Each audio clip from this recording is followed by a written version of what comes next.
여러분은 상상해 보신 적 있으신가요? 대한민국에선 당연하게 여기는 한글이 지구 반대편 어느 나라에선 인생 견체를 걸 만한 기회가 된다는 사실을요. 한글 간판, 드라마, 케이팝, 김치 우리는 매일 보고 듣고 먹지만 그 일상의 파편이 누군가에겐 미래를 바꾸는 무기가 될 수 있다는 사실. 처음엔 믿기 어려웠습니다. 이 모든 게 과연 현실일까? 레딧, 트위터, 유튜브 해외 커뮤니티를 도배한 한 영상이 있었습니다. 우리 마을에선 한글을 모르면 학교에도 못 가요. 댓글 수만 개, 좋아요, 10만 개를 넘긴 이 영상의 주인공은 바로 인도 북부의 작은 산골 마을에서 온 한 소년. 그리고 저는 이 이야기가 도저히 믿기지 않아 당장 인도행 비행기를 탔습니다. 안녕하세요. 저는 아르헨티나 출신의 다큐멘터리 제작자 루시아 베가입니다. 사실 처음엔 단순한 취재일 줄 알았어요. 한국어 때문에 인생이 바뀌었다고?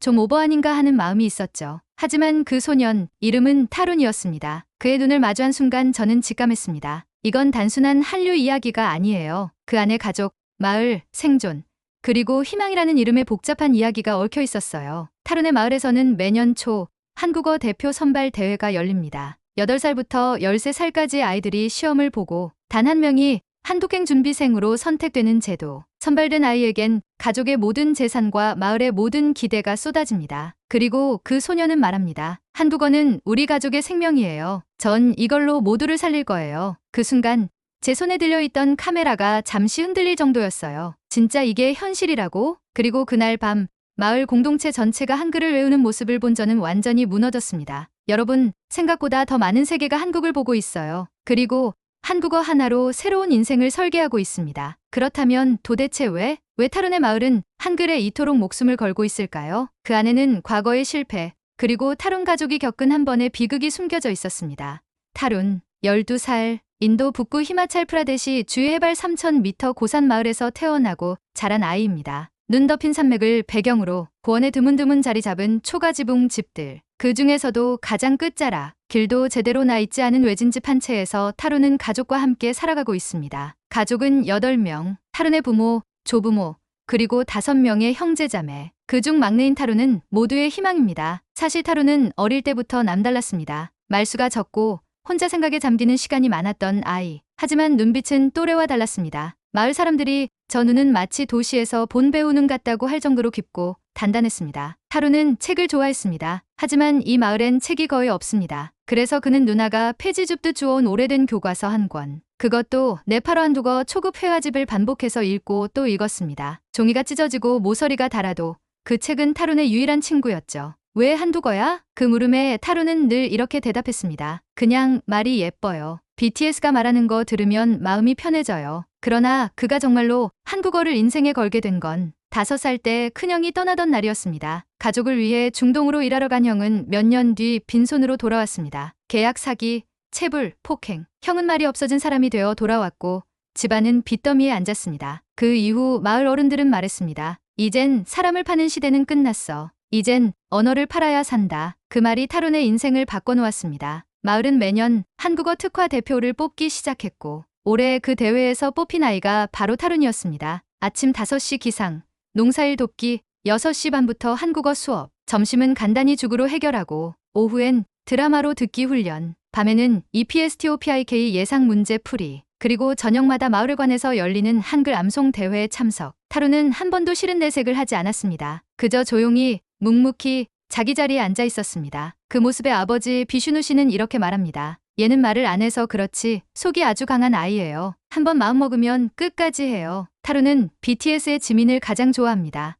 그의 방 한쪽 벽에는 누나가 그려준 지민의 그림이 붙어 있고 그 아래에 자필로 쓴 문장이 하나 있죠. 나는 한국어로 우리 가족을 구할 것이다. 이 문장은 단순한 꿈이 아니었습니다. 그에게 가족은 세상 전부였고 한국어는 그 전부를 지켜줄 유일한 무기였습니다. 그러던 어느 날 타룬은 자신도 몰랐던 어떤 감정을 경험하게 됩니다. 기회, 책임, 두려움. 그 감정의 이름을 정확히 알진 못했지만 그는 알았습니다. 이제는 정말 물러설 수 없다는 것을. 타룬이 처음으로 혼란을 느낀 건 12살 생일을 앞둔 어느 날이었습니다. 마을관에서 열린 한국어 진로 설명회에 참석했던 날이죠. 그날은 인근 지역에서 초빙된 귀국 노동자 라메쉬 씨가 특별 연사로 와 있었어요. 그는 무려 한국에서 5년을 일하고 돌아온 사람으로 마을에선 거의 전설적인 존재였습니다. 타룬은 눈을 반짝이며 앞줄에 앉았고 남의 쉬쉬는 단호하고 차분한 목소리로 말했습니다. 한국은 좋아요. 규칙적이고 깨끗하고 안전해요. 근데 여러분, 거기서 살아남는 건 생각보다 훨씬 힘든 일이에요. 순간 회관안은 조용해졌습니다. 한국어? 그래요. 나도 공부했죠. 근데 책으로만 배운 한국어랑 현장에서 쓰는 말은 완전히 달라요. 그리고 한국 사람들 전부 친절하진 않아요. 차가운 눈빛도 있어요. 무조건 꿈의 나라라고 생각하면 큰 착각입니다. 타루는 당황했습니다. 지금까지 자신이 배운 건 그저 빛나는 한국의 모습뿐이었거든요. 방탄소년단, 서울야경, 명동거리, 김치찌개, 그리고 언제나 밝은 표정의 예능 프로그램. 그럼 내가 매일 배우는 이 한국어는 진짜 내 미래를 바꿀 수 있는 무기일까? 아니면 그냥 잘 포장된 희망 고문일까? 그날 밤 타루는 처음으로 혼란에 빠졌습니다. 기껏해야 한 장 남은 교재, 매일 반복되는 발음 연습, 열악한 환경. 그 속에서 나 과연 할 수 있을까라는 생각이 들기 시작한 거예요. 그리고 문제는 그날 밤 더 커졌습니다. 늦은 밤 타룬의 어머니가 그를 부릅니다. 작은 촛불 밑 모아둔 돈 봉투를 꺼내 보이면서 말하죠. 타룬아, 우리 이 돈 너 학원비랑 모의 시험 응시료로 다 써야 해. 근데 이제 정말 끝이야. 더는 없어. 타룬은 아무 말도 하지 못합니다.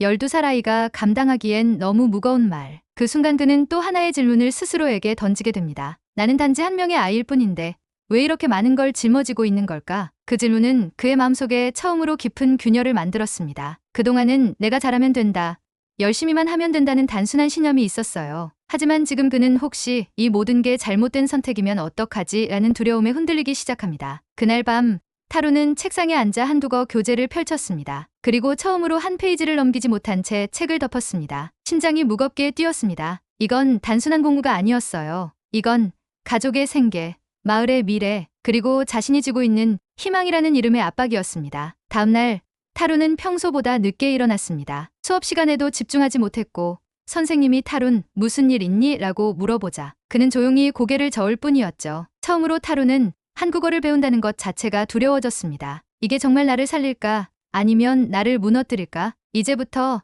타룬은 공부를 넘어 의심과 싸워야 했습니다. 그리고 그 의심은 곧 이어질 더 큰 시험으로 그를 몰고 가게 됩니다. 타룬이 의욕을 잃고 며칠째 수업에 집중하지 못하던 어느 날 오후였습니다. 마을회관 앞마당에 평소에는 볼 수 없던 검은색 SUV가 도착했습니다. 마을 사람들은 웅성였고 아이들은 창문 뒤에 숨어서 차에서 내리는 낯선 사람을 지켜봤죠. 차 문이 열리자 말끔한 양복의 은색 서류 가방을 든 여성이 내렸습니다. 그녀의 이름은 한지윤. 한국 서울 강남에서 온비영리 교육단체의 해외 파견 디렉터였습니다. 회관 안은 일순간 정적에 휩싸였습니다. 이 작은 산골 마을에 그것도 한국에서 누가 찾아올 줄이야. 모두의 시선이 그녀에게 집중된 가운데 한지윤 씨는 아주 조용하고 차분하게 말문을 열었습니다. 안녕하세요. 저는 코리아 커넥트라는 단체에서 일하고 있습니다. 저희는 한국어 교육이 삶의 전환점이 될 수 있는 지역을 찾아 직접 현장을 돕는 일을 하고 있어요. 이 마을에 특별한 아이가 있다는 얘기를 듣고 오게 됐습니다. 순간 모두가 타룬을 돌아봤습니다. 타룬은 얼떨떨한 얼굴로 뒷줄에 앉아 있었고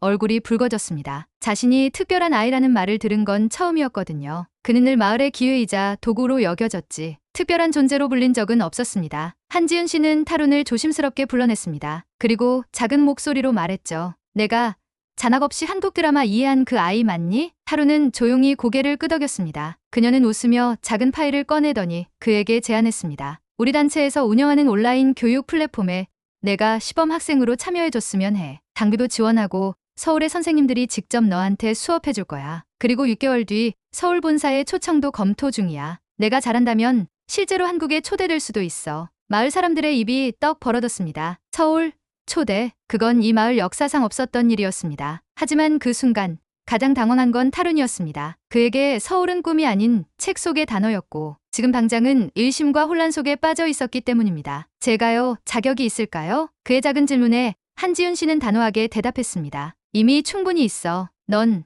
혼자서 이만큼 왔잖아. 내가 본 어떤 아이보다 넌 준비된 아이야. 그 말을 들은 타루는 무언가 가슴 깊이 울컥하는 걸 느꼈습니다. 그동안 단 한 번도 누군가 자신을 그렇게 말해준 적이 없었거든요. 그리고 그날 밤 타루는 처음으로 한국어 교재를 다시 펴고 정성스럽게 필기를 시작했습니다. 한지윤 씨가 남긴 말이 자꾸 머릿속을 맴돌았죠. 내가 특별하다는 걸 내가 먼저 믿어야 해. 그날 이후 타룬의 공부는 달라졌습니다. 그저 가족을 위해 하던 한국어가 아닌 나 자신을 위해 시작하는 공부로 바뀐 거였어요. 그리고 그 변화는 곧 다음 위기를 마주할 수 있는 힘이 되어줍니다. 서울 그 이름은 이제 타론의 노트 구석구석을 채우는 단어가 되었습니다. 한지은 씨가 다녀간 이후 마을 분위기는 완전히 달라졌습니다. 모든 어른들은 서울에서 온 사람도 타론을 알아봤다며 그의 어깨에 더 큰 기대를 얹었습니다. 하지만 정작 타론은 이상하리만큼 조용해졌습니다. 예전처럼 매일 공부는 했지만 말수가 줄었고 고개를 자주 숙였습니다. 왜일까요? 그건 바로 진짜 서울을 알아버린 후의 두려움 때문이었습니다. 그날 이후 한지은 씨는 타론에게 주 3회 온라인 화상 수업을 연결해 주었습니다. 서울 강남에 위치한 한 어학원 소속의 강사들이 직접 수업을 해주었고 타론은 태어나 처음으로 서울 사람의 말투, 억양, 표현을 실시간으로 들으며 공부하기 시작했죠. 하지만 바로 그 순간 그는 처음으로 자신의 발음이 이상하다는 걸 깨달았습니다. 강사가 몇 번이나 다시 말해줄래요? 라고 했을 때 타론은 스스로 당황했습니다. 그리고 불현듯 떠오른 과거의 말. 책으로만 배운 한국어는 진짜가 아니야. 라메쉬 씨의 말이었습니다. 타론은 자신의 말이 통하지 않자 당황하고 실망했고 처음으로 이렇게 해도 서울에 갈 수 있을까란 의심을 품게 됩니다. 게다가 그날 밤 타론의 가족 사이에 작은 다툼이 일어납니다. 큰형은 조용히 말했습니다. 우리가 너무 타론에게만 걸고 있는 거 아니냐. 혹시 안 되면 그땐 어떻게 할 거야? 아버지는 아무 말도 못했고 어머니는 조용히 고개를 숙였습니다. 타론은 그 대화를 문틈 사이로 들으며 조용히 눈을 감았습니다. 그는 알고 있었습니다. 자신이 무너지면 모두가 무너진다는 것을. 그리고 그날 밤 그는 작은 LED 손전등을 켜고 거울 앞에 섰습니다. 자신의 입을 보며 서울 사람의 억양을 따라 말해보기 시작했죠. 안녕하세요. 저는 타론입니다. 한국어가 제 인생의 전부입니다. 수십 번, 수백 번 연습했습니다. 녹음해서 다시 듣고 고치고 또 고치고 그리고 마침내 3주 뒤 수업에서 강사가 처음으로 말했습니다. 오, 이번에는 발음이 아주 자연스러웠어요. 그 말 한마디에 타론은 속으로 조용히 울었습니다. 자신도 모르게 손을 꼭 쥐었고 속삭이듯 말했죠. 할 수 있어. 나는 진짜로 한국에 갈 수 있어. 바로 그 순간 타론은 확신했습니다. 지금까지는 마을의 기대를 짊어진 학생이었지만 이제 그는 스스로 원하는 미래를 향해 걷는 사람이라는 걸. 그러나 그 확신의 불꽃은 너무도 빠르게 시험대에 오르게 됩니다. 서울 어학원에서 예정에 없던 발표 과제가 전달된 거죠. 다음 주 수업엔 각자 자기소개와 한국에 대한 자신의 생각을 한국어로 녹화해서 보내주세요. 카메라 앞에서 자신의 꿈을 말해야 했습니다. 그 발표 영상은 서울 본사에도 전달될 예정이었고 그 영상이 서울 초청 명단 선발의 중요한 기준이 된다고 했습니다. 이제 타론에게 남은 시간은 단 일주일. 그는 또 한 번 시험대에 오르게 된 겁니다. 그리고 이 발표가 곧 서울행 비행기 티켓이 될 수도 있다는 사실은 그를 더 단단하게 만들었습니다. 그날 밤 마을은 고요했습니다. 하늘엔 별이 가득했고 희뿌연 안개가 골짜기마다 내려앉아 있었습니다. 모두가 잠든 시간. 하지만 단 한 명, 타론만은 깨어 있었습니다. 작은 LED 손전등 하나, 희미한 빛 아래 타론은 마루에 앉아 카메라를 켰습니다. 손엔 구겨진 원고, 앞엔 낡은 스마트폰. 그 안에 담아야 할 건 단지 말이 아니라 운명이었습니다. 안녕하세요. 저는 타론입니다. 처음부터 목소리가 떨렸습니다. 발음이 꼬이고 문장이 끊겼습니다. 5번, 6번. 그는 자꾸만 멈췄고 카메라를 껐다 켰다 반복했습니다. 한밤에 산바람이 스며들며 이불도 없이 앉아있는 그를 덮었고 입술은 바짝 말랐습니다. 하지만 그는 일어나지 않았습니다. 무릎 위 원고를 꼭 쥐고 다시 카메라를 켰습니다. 그 순간 카메라 너머에 아버지의 얼굴이 떠올랐습니다. 손가락 굳은 살을 보여주며 말하던 그 음성. 타론아, 넌 꼭 갈 수 있을 거다. 아빠는 내가 서울 가는 걸 보기 전까진 절대 쓰러지지 않을 거야. 그리고 큰형, 과거의 실패를 떠안고 말 없던 그도 처음으로 그에게 말했었습니다. 넌 다를 거야. 넌 해낼 수 있을 거야. 그 말들이 그의 가슴속에서 터졌습니다. 그는 눈을 질끈 감고 다시 시작했습니다. 안녕하세요. 저는 인도 히마찰 마을에서 온 소년 타론입니다. 우리 마을은 눈이 많고 인터넷도 잘 안 되고 한국 드라마는 며칠 지나서야 다운받을 수 있어요. 그래도 저는 한국어를 포기하지 않았습니다. 왜냐면 한국어는 제 가족을 살릴 수 있는 언어이기 때문입니다. 그의 목소리는 점점 또렷해졌습니다. 손을 쥐는 힘이 강해졌고 눈빛은 흔들리지 않았습니다. 저는 한국을 꿈의 나라라고 생각하지 않습니다. 그곳이 차갑다는 말도 들었고 무섭다는 얘기도 들었습니다. 하지만 저는 믿습니다. 그 땅에는 제가 기다리는 기회가 있습니다. 카메라는 여전히 그를 비추고 있었습니다. 그의 말은 이제 원고를 벗어나 진심으로 흐르고 있었습니다. 저는 물소를 팔아 교재를 샀고 논밭에서 일하며 한국어 발음을 연습했습니다. 전 BTS처럼 세계를 바꾸진 못하지만 저 하나로 우리 마을을 바꿀 수 있다고 믿어요. 그는 마지막 문장을 천천히 힘있게 말했습니다. 한국어는 저에게 언어가 아니라 두 번째 심장입니다. 저는 꼭 한국에 가서 제 이야기를 시작하고 싶습니다. 기회만 주세요. 그럼 절대 실망시키지 않겠습니다. 그 순간 그는 조용히 숨을 내쉬고 스마트폰의 정지 버튼을 눌렀습니다. 그리고 고개를 숙인 채 조용히 울었습니다. 눈물이 볼을 타고 흐르며 무릎 위에 떨어졌습니다. 한밤중 희미한 마을 가로등 불빛 사이로 타루는 서서히 자리에서 일어났습니다. 그는 알고 있었습니다. 방금 찍은 영상이 그 어떤 시험보다 더 어려운 진짜 증명이었다는 것을. 그리고 자신이 해냈다는 것을. 그 순간부터 타루는 더 이상 마을이 선택한 아이가 아니라 스스로의 미래를 개척하는 작은 영웅이 되어 있었습니다. 발표 영상을 찍고 나서 며칠이 지났습니다. 타루는 여느 때처럼 평범하게 하루를 보냈습니다. 기대는 했지만 한편으로는 설마 내가 선택될까 하는 마음도 있었죠. 그는 가족에게도 영상을 찍었다는 사실을 말하지 않았습니다. 혹시라도 잘못되면 그들의 실망이 너무 클까 봐요. 그러던 어느 날 마을 회관으로 급하게 연락이 왔습니다. 서울 코리아 커넥트 본사에서 직접 통화가 왔다는 거였어요. 소화기를 든 마을 대표가 믿기지 않는 얼굴로 말했습니다. 타루 너 영상이 서울 본사 공식 채널에 올라갔다. 지금 수십만 명이 보고 있어. 타루는 순간 숨이 멎을 뻔했습니다. 네. 그게 무슨 말이에요? 그 영상 본사 유튜브에 올랐는데 하루 만에 댓글이 3,000개 넘었대. 다들 너 얘기에 울었다고 해. 진짜야. 지금 난리 났다. 타루는 그제야 상황을 파악하기 시작했습니다. 서울 본사에서 타루의 영상에 깊은 감동을 받고 교육 캠페인의 대표 콘텐츠로 채택했던 겁니다. 영상에는 이렇게 소개되어 있었어요. 인도 히마찰의 한 마을, 한 소년의 언어 이야기, 한국어로 희망을 말하는 그 이름 타룬. 하지만 기쁨은 오래가지 않았습니다. 며칠 뒤 한지훈 씨로부터 도착한 이메일 한 통. 타룬, 안 좋은 소식이 있어. 본사 내부 정책이 갑자기 바뀌었어. 교육 프로그램의 해외 초청 인원이 예산 문제로 전면 보류됐어. 서울 초청도 어렵게 됐어. 미안해. 타루는 이메일을 몇 번이고 읽었습니다. 이해되지 않았습니다. 수십만 명이 봤다던 영상, 감동적인 댓글들. 그 모든 것이 이제 그저 보기 좋은 이야기로만 남게 된 건가요? 가장 큰 충격은 바로 그 다음에 찾아왔습니다. 마을 대표가 타룬을 불러 조심스럽게 한 이야기를 털어놓습니다. 타룬아, 사실은 너 서울 간다고 했을 때 후원금 모집했었다. 마을 사람들이 조금씩 모아서 내 비행기 값이라도 보태려고. 근데 그 돈이 지금 본사에서 반려됐대. 서울에서 그 돈 받으면 오히려 너 초청 자체가 위법이 될 수 있대. 그 말에 타루는 충격을 받았습니다. 자신이 알지 못했던 또 다른 기대가 있었다는 사실. 그리고 그 기대가 이제 모두 허공에 사라졌다는 진실. 그는 아무 말도 하지 못하고 회관을 나와 산길을 따라 걷기 시작했습니다. 어디로 가는지도 모른 채 그저 걸었습니다. 눈물은 흐르지 않았습니다. 대신 속이 타들어갔습니다. 내가 이렇게까지 했는데 결국 아무것도 아닌 건가? 그날 밤 그는 처음으로 한국어 교재를 책상에 내려놓았습니다. 책상 한 구석, 손글씨로 적은 문장. 나는 한국어로 우리 가족을 살릴 것이다. 그 문장을 그는 한참 바라보다가 종이를 조용히 접었습니다. 그리고 스스로에게 조용히 말했습니다. 서울은 안 오는 걸까? 아니면 내가 아직 부족한 걸까? 이제 타루는 선택의 기로에 섰습니다. 모든 것을 포기할지 아니면 이 모든 위기를 뚫고 나아갈지를 스스로 정해야 했습니다. 며칠이 지났습니다. 서울 초청이 무산됐다는 소식 이후 타루는 평소보다 더 조용해졌습니다. 예전엔 하루에 3번씩 열어보던 교재를 이제는 그냥 침대 옆에 내려놓고 잠만 청했습니다. 하지만 잠도 쉽게 오지 않았습니다. 밤마다 그는 똑같은 꿈을 꿨습니다. 눈 덮인 히마차엘 골짜기 너머 거대한 도시가 보이고 그 도시로 향하는 비행기를 타려다 문 앞에서 돌아서는 꿈. 비행기 문이 닫히는 순간 타루는 늘 같은 말을 들었습니다. 넌 아직 준비 안 됐어. 그 말이 계속 머릿속에 맴돌았습니다. 정말 내가 부족했던 걸까? 혹시 그 영상은 단지 감동용 콘텐츠였던 걸까? 내가 사람들의 마음을 울린 건 맞지만 서울은 결국 내 것이 아니었던 걸까? 타루는 말수가 줄었고 마을 사람들 앞에서도 고개를 숙였습니다. 그를 향한 관심과 기대는 여전했지만 그는 그것마저 부담스러웠습니다. 어른들이 우리 타루니는 언젠가 꼭 서울 갈 거야 라고 말할 때마다 그는 속으로 이렇게 생각했습니다. 그게 진짜 내가 원하는 걸까? 아니면 그냥 이 마을이 나한테 기대하는 역할일 뿐일까? 처음에는 한국어가 좋았습니다. 노래처럼 들렸고 말하는 것만으로도 자신감이 생겼습니다. 하지만 지금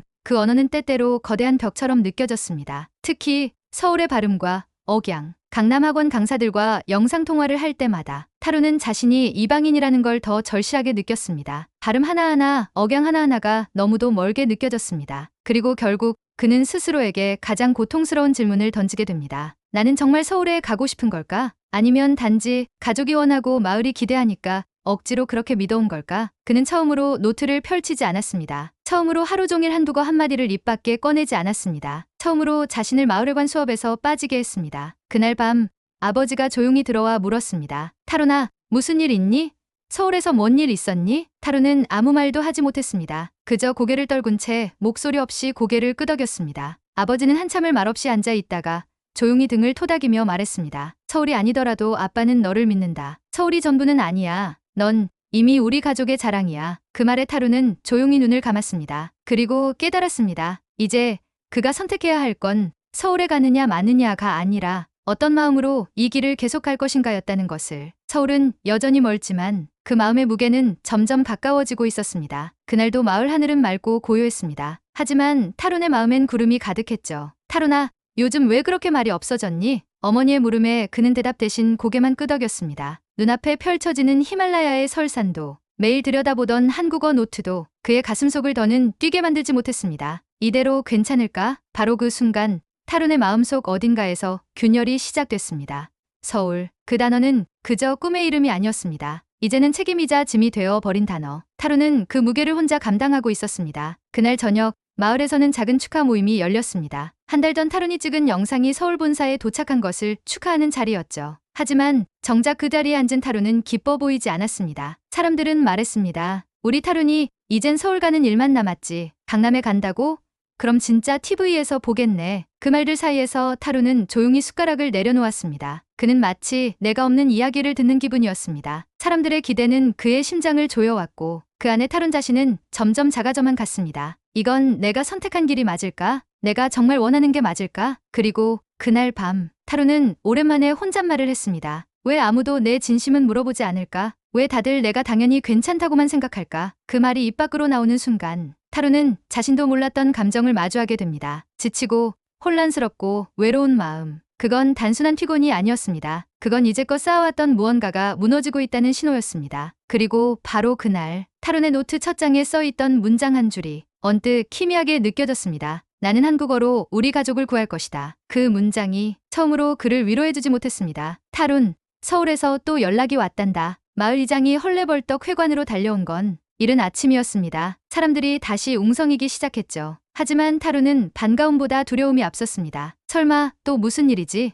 이장이 건넨 건 서울 코리아 커넥트에서 온 손편지였습니다. 손으로 직접 쓴 편지엔 이렇게 적혀 있었습니다. 타룬 군, 영상 잘 보았습니다. 많은 이들이 당신의 진심에 감동했습니다. 그런데 놀라운 사실 하나, 서울 본사에서 당신의 영상을 보고 찾아온 누군가가 있어요. 그는 당신을 만나고 싶어 합니다. 그리고 그날 저녁 마을에는 다시 한번 낯선 인물이 나타났습니다. 이번엔 말끔한 정장이 아닌 단정한 후드티와 백팩 차림의 청년이었죠. 그는 서울에서 온 대학생. 이름은 이진우였습니다. 그가 처음 타룬 앞에서 말한 한마디는 예상 밖이었습니다. 타룬아도 너처럼 한때 누군가의 희망이었어. 타룬은 의아해했습니다. 이 청년은 누구이며 왜 자신을 찾아온 걸까? 진우는 조용히 자신의 이야기를 꺼냈습니다. 난 어릴 적 베트남 하노이에서 자랐어. 그때 우리 가족도 너희처럼 한 명만 한국어에 올인하는 구조였어. 난 그 한 명이었고 결국 서울에 왔지.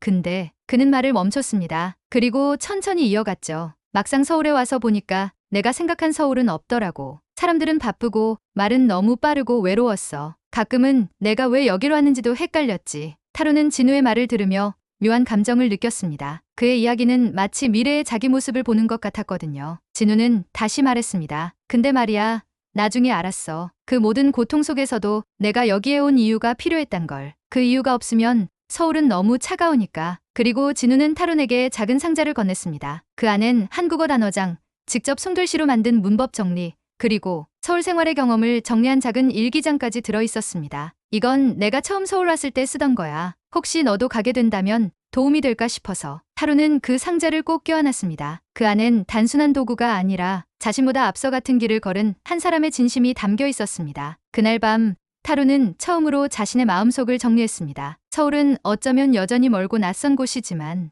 나보다 먼저 그 길을 간 사람이 있다면 나도 갈 수 있지 않을까. 그리고 그는 조용히 중얼거렸습니다. 이건 나만의 싸움이 아니었구나. 그날 저녁 마을 회관에서는 타룬을 위한 소박한 송별식이 열렸습니다. 서울 본사의 최종 의신이 도착한 건 바로 전날이었죠. 타룬 군은 특별 예외로 서울 단기 초청교육 프로그램에 포함되었음을 알려드립니다. 단, 체류 일정은 기존 3개월에서 1개월로 단축되며 숙소는 외부 연계 기숙사 이용 예정입니다. 사실상 가긴 가지만 완전한 초대는 아닌 상태. 그러나 마을 사람들은 크게 기뻐했습니다. 그래도 서울 가는 거잖아. 이제 진짜 뉴스에 나오는 거 아니야? 하지만 타룬의 얼굴은 굳어 있었습니다. 그의 마음속에선 아무런 감정이 올라오지 않았습니다. 그는 그 자리에서 처음으로 입을 열었습니다. 정말 이게 제가 원하던 거였을까요? 순간 회관 안은 조용해졌습니다. 어른들도 친구들도 당황한 눈빛으로 그를 바라봤습니다. 서울은 저한텐 꿈이었어요. 근데 요즘은 그게 악몽처럼 느껴져요. 제가 그곳에 가면 정말 행복할 수 있을까요? 어머니가 조용히 손을 뻗었지만 타루는 고개를 저었습니다. 전 매일 아침 5시에 일어나 농사 도왔고 밤엔 언어 연습, 발음 따라하고 인터넷도 안 되는 산속에서 한국 드라마를 외워가며 공부했어요. 그의 목소리는 점점 떨렸고 눈엔 눈물이 고였습니다. 그런데 아무도 제게 물어보지 않았어요. 제가 진짜 괜찮은지, 이게 정말 제가 원하는 길인지, 그냥 다들 제가 서울을 가야 한다고만 했어요. 그의 눈물이 뺨을 타고 흘렀습니다. 저는요, 사람이에요. 그냥 마을의 프로젝트가 아니라 타룬의 아버지가 그제야 일어섰고 조용히 아들을 안았습니다. 그리고 아주 낮은 목소리로 말했습니다. 미안하다 아빠가 내 마음을 한 번도 제대로 보지 못했구나. 그제야 타루는 크게 소리내어 울었습니다. 그리고 그 눈물 속에서 그는 비로소 자신이 지금까지 무엇을 참아왔고 무엇을 위해 버텨왔는지를 깨달았습니다. 서울은 목적지가 아니라 자신을 마주하는 여정이었다는 거요. 그날 밤 마을엔 오랜만에 비가 내렸습니다. 그 빗소리 속에서 타루는 침묵을 지켰지만 그 마음속에는 분명히 작은 변화가 시작되고 있었습니다. 비가 그치고 마을 하늘엔 다시 햇빛이 들었습니다. 하지만 타룬의 마음은 여전히 흐릿했습니다. 송별식 이후 그는 마을에서 유일한 조용한 아이가 되었고 사람들도 조심스레 눈치를 보며 그를 대했습니다. 그런 분위기 속에서 마을 어른들의 긴급회의가 열렸습니다. 주제는 타룬의 서울행을 계속 밀어붙여도 될 것인가였습니다. 회의 도중 평소 가장 보수적이던 장로 한 분이 말했습니다. 그 아이가 흔들리는 건 당연하지. 우린 그 아이에게 너무 많은 걸 걸었어. 하지만 이제라도 물어봐야 해. 진짜 그 길이 그 아이에게 맞는지. 이 말에 또 다른 어른이 반박합니다. 그럼 지금 와서 그만두자고? 서울 초청까지 받아놓고 이 마을 역사상 처음이야. 이건 타룬 혼자의 일이 아니야. 우리 모두의 자존심이야. 회의는 팽팽한 공방이 오갔고 결국 마을 대표는 타룬을 직접 불러 단둘이 이야기하자고 제안합니다. 타룬은 조용히 회관에 들어섰고 그를 바라보는 대표의 눈빛은 따뜻하지만 복잡했습니다. 타룬아, 솔직하게 말해줘. 너 서울 정말 가고 싶은 거니? 그 질문은 마치 뇌관처럼 그의 가슴을 쳤습니다. 잠시 침묵이 흘렀고 타룬은 마침내 입을 열었습니다. 전 서울에 가고 싶어요. 하지만 지금까지와는 다른 이유로요. 대표는 조용히 눈을 깜빡였습니다. 다른 이유? 이젠 마을을 위해서도 아니고 누군가의 기대를 채우기 위해서도 아니에요. 전 저 자신을 확인하고 싶어요. 제가 정말 한국어로 세상과 연결될 수 있는 사람인지 그걸 서울에서 스스로 보고 싶어요. 그 말에 대표는 아무 말 없이 고개를 끄덕였습니다. 그리고 천천히 말했습니다. 그래, 그게 진짜 서울로 가는 마음이구나. 넌 이 마을을 대표해서 가는 게 아니야. 넌 너 자신을 찾아가는 거야. 타루는 고개를 들었습니다. 그의 눈빛은 다시 빛나기 시작했습니다. 지금까지는 어른들이 내려준 길을 따라 걸었다면 이제부터는 스스로 선택한 방향으로 걷기 시작한 순간이었습니다. 그 순간 타루는 마음 깊숙이 다짐했습니다. 서울은 내가 가야만 하는 길이 아니라 내가 선택한 길이라는 걸 반드시 보여주겠다. 서울행을 앞둔 마지막 밤, 마을은 조용했고 타룬의 방 창문 밖엔 달빛이 은은하게 깔려 있었습니다. 그는 오랜만에 책상을 정리하며 작은 상자를 꺼냈습니다. 그 상자엔 그동안 써온 일기장,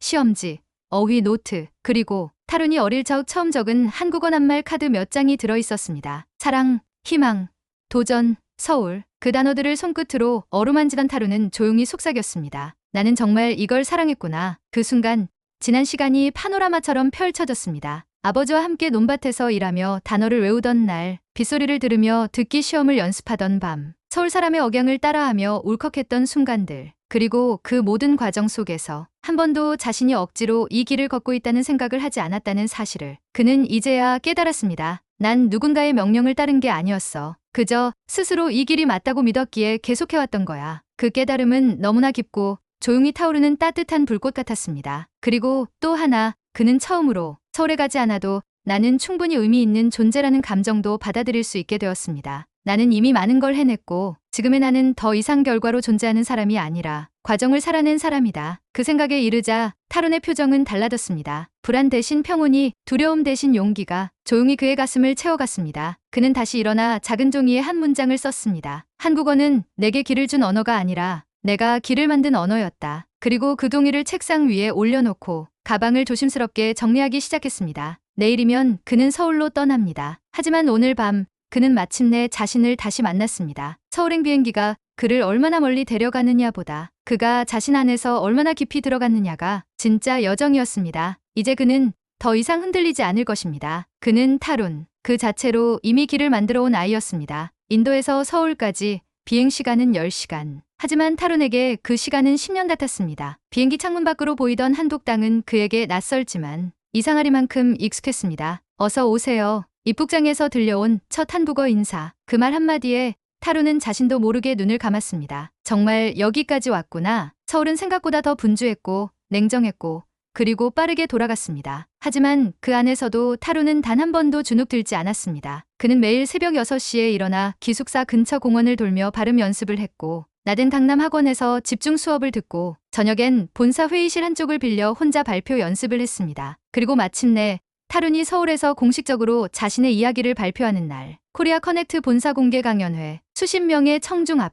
그는 작은 키로 무대 중앙에 섰습니다. 마이크를 잡은 손이 조금 떨렸지만 그의 눈빛은 흔들리지 않았습니다. 안녕하세요. 저는 인도 히마찰에서 온 타룬입니다. 그 한마디에 회의실이 조용해졌습니다. 모두가 그의 말에 집중하고 있었죠. 전 서울을 동경했던 아이였고 한때는 서울이 저를 구해줄 거라고 믿었습니다. 하지만 지금은 압니다. 서울이 저를 구해준 게 아니라 제가 서울에 올 만큼 스스로를 성장시켰다는 걸요. 그의 말에 사람들의 눈빛이 변했습니다. 그는 준비해온 원고 대신 자신의 마음을 꺼내기 시작했습니다. 저는 한국어로 공부했고 한국어로 좌절했고 한국어로 다시 일어섰습니다. 그리고 지금 이 자리에서 한국어로 제 삶을 이야기하고 있습니다. 그 말이 끝나자 작은 박수가 퍼지기 시작했고 곧 큰 박수로 이어졌습니다. 그 박수는 단순한 격려가 아니었습니다. 한 아이가 자신을 증명해낸 순간에 보내는 존중이었습니다. 그날 이후 타룬은 코리아 커넥트에서 글로벌 청년 스피커로 위촉되었고 그의 발표 영상은 본사 유튜브에 공식 업로드되었습니다. 그리고 며칠 뒤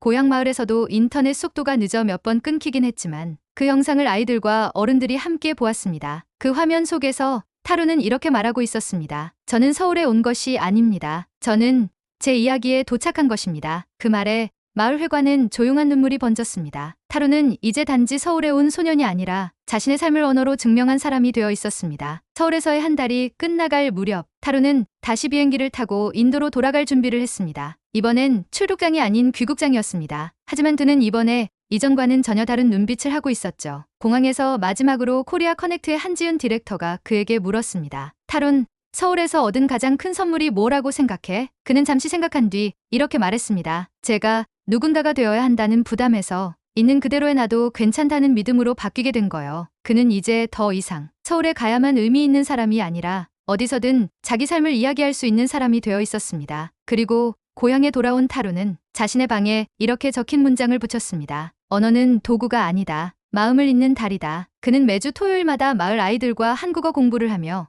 이야기합니다. 서울은 생각보다 화려하지 않을 수도 있어요. 하지만 그곳은 나를 이해하게 해준 곳이에요. 그리고 그는 알고 있습니다. 언젠가 서울에 다시 갈 수 있다면 그땐 누구의 초청장이 아니라 자신의 발걸음으로 걷게 될 거라는 걸요. 여러분, 어쩌면 지금 이 순간에도 지구 어딘가에서는 타룬처럼 한글 자음 하나, 모음 하나에 온 인생을 거는 누군가가 있을지도 모릅니다. 그들에게 한국어는 단순한 언어가 아닌 세상과 연결되는 희망이고 미래를 다시 쓸 수 있는 열쇠입니다. 혹시 여러분 주변에도 그런 이야기가 있다면 저희에게 알려주세요. 다음 이야기는 바로 여러분이 주인공일지도 모릅니다. 감사합니다. 그리고 사랑합니다.